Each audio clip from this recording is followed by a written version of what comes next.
let me say a little bit about what I mean by tapping. So, where that came from. So as I said, in the early days of EMDR, it was eye movements. So we were using eye movements, and we still use eye movements to some extent. But in my private practice, nobody wants to use eye movements. So I use a machine called the TAC audio scan. People hold these little pulsars, and they have headphones on, or I tap on their knees, right and left, right and left.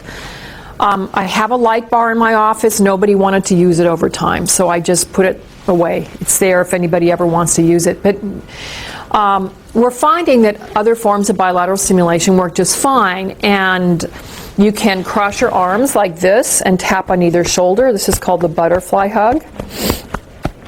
You can tap on the sides of your legs like this. You can tap your toes, you can do anything. What it seems to be the activation of the two hemispheres of the brain.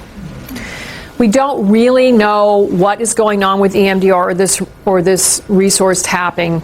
It seems to have something to do with the activation of both hemispheres, like what happens with REM sleep. So with REM sleep, our eyes are moving rapidly back and forth, right, as we're dreaming. And as we're dreaming, we're processing information. It seems to be an information processor. Do I have that in here too? No. Okay, I'll come back to that.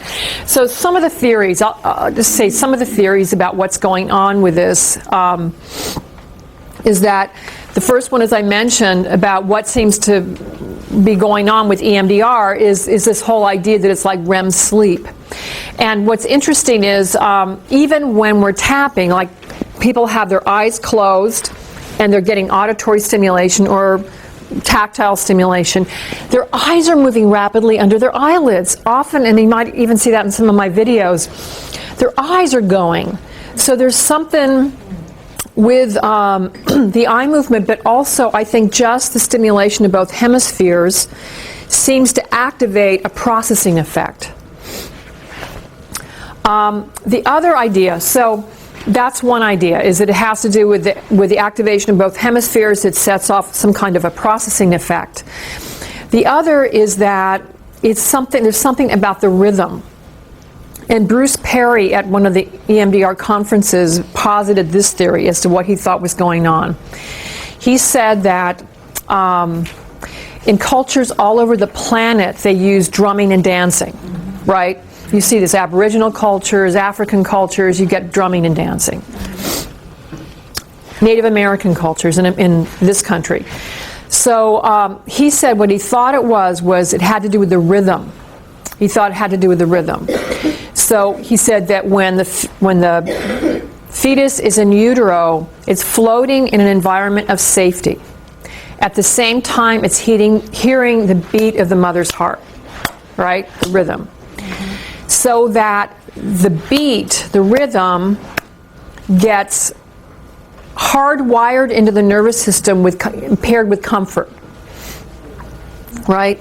So rhythm and comfort seem to go together. What do you do when a baby's upset? You know, you rock the baby, you pat the baby. It's naturally calming to us. Rhythm is naturally calming.